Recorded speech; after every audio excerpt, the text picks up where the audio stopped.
news, Malaysia disangsi oleh FIFA. Apa benda ni weh?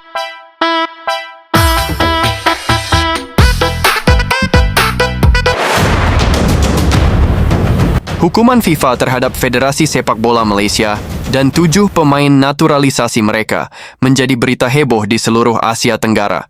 Bukan hanya denda 7,3 miliar untuk Federasi Sepak Bola Malaysia, FAM, tapi juga ancaman runtuhnya ambisi Malaysia memperbaiki ranking dunia dan target lolos dari kualifikasi Piala Asia 2027. Komite Disiplin FIFA resmi menjatuhkan skorsing 12 bulan kepada 7 pemain Malaysia yang terbukti menggunakan dokumen palsu dalam proses naturalisasi. Mereka dilarang tampil di ajang internasional baik level klub maupun tim nasional. Selain itu, FIFA juga menjatuhkan denda kepada FAM sebesar 7.3 miliar sebagai hukuman karena FAM telah melanggar peraturan sesuai pasal 22 terkait disiplin. Dari jumlah 7 pemain naturalisasi tersebut, mereka bahkan sudah beberapa kali memperkuat Malaysia di kualifikasi Piala Asia dan FIFA Match Day, dan bahkan bermain impresif ketika membungkam Vietnam di kualifikasi dan sukses mengalahkan Singapura dan Palestina di FIFA Match Day. Mereka adalah Gabriel Felipe Arrocha, Facundo Tomás Garcés, Rodrigo Julián Holgado, Imanol Machuca, João Figueiredo, John Irazabal, dan Hector Hevel.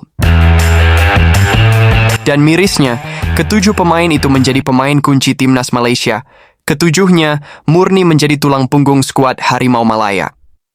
Facundo Garcés dan Holgado menjadi andalan di lini belakang dan depan, sementara Figueiredo serta Machuca dikenal sebagai motor serangan. Kehilangan mereka jelas merusak rencana Peter Siklamovski yang tengah menargetkan Malaysia lolos ke putaran final Piala Asia 2027. Bahkan majalah terkenal New Straits Times juga menulis, FAM akan menghadapi masalah besar dalam 1 tahun ke depan. Bukan hanya soal denda, tapi krisis besar dalam proyek naturalisasi Malaysia. Tulis harian olahraga tersebut. FAM kini menghadapi sorotan tajam dari publik. Skandal ini menambah panjang daftar kontroversi sepak bola Malaysia, yang sebelumnya juga disorot karena penggunaan pemain keturunan tanpa bukti administrasi jelas. Tak sedikit pengamat menyebut, FAM harus segera membenahi sistem perekrutan pemain asing agar tak lagi terjerat masalah hukum FIFA. Sementara dalam ambisi di Piala Asia, Malaysia yang tergabung di grup F bersama Vietnam, Nepal, dan Laos, kekuatan yang tadinya power akan segera luntur dengan hukuman yang menimpa 7 pemain ilegalnya.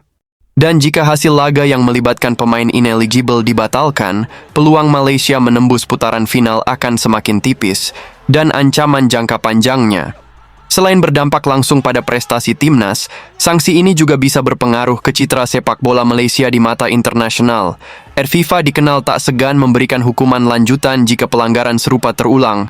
Dengan begitu, Harimau Malaya kini harus berbenah total jika ingin menyelamatkan nama baik mereka di kancah Asia. Semua hal itu dimulai ketika kiprah Malaysia yang makin loyo di kawasan Asia Tenggara, ASEAN. Pada akhir tahun lalu, netizen negeri jiran mendorong FAM untuk mencari dan menaturalisasi pemain keturunan, layaknya timnas Indonesia yang kini berjarak 180 menit ke Piala Dunia. Namun proses singkat yang dilalui pemain-pemain naturalisasi mereka membuat semua mata Asia terbelalak. Bahkan banyak nama pemain top Eropa yang bahkan dirumorkan diincar FAM.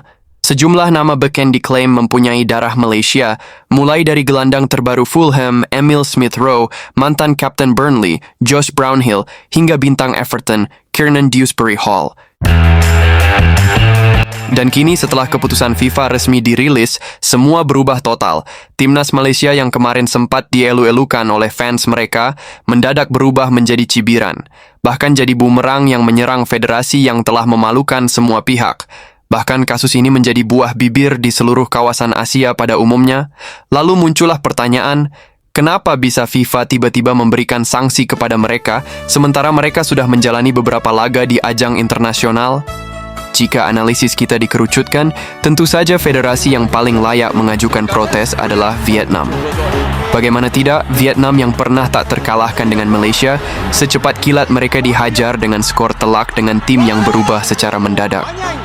Dan hal itu terjadi di ajang resmi perebutan tiket Piala Asia. Tentu ini menjadi tanda tanya besar bagi mereka. Dan sebuah artikel yang bernada laporan dari media Vietnam yang ramai jadi perbincangan semakin menguatkan kalau pihak Vietnam yang tidak terima dengan kekalahan yang melaporkan perihal semua itu. Dan berujung dengan investigasi yang berujung hukuman pada Malaysia. Namun ada juga beberapa netizen negeri itu yang malah justru menuduh ada keterkaitan Indonesia yang seolah-olah melakukan sabotase terhadap Malaysia. Padahal, saat ini Indonesia tidak ada kaitan langsung dengan negeri jiran itu, baik dalam perebutan tiket kualifikasi atau harus berlaga di turnamen lainnya. Indonesia yang sedang disibukkan dengan persiapan 180 menit menuju Piala Dunia, ngapain juga dianggap repot-repot ngurusin negara tetangga yang masih sibuk di kualifikasi Piala Asia. Ibaratnya Indonesia yang tidak ikut makan durian, tapi justru harus ditusuk pakai durinya.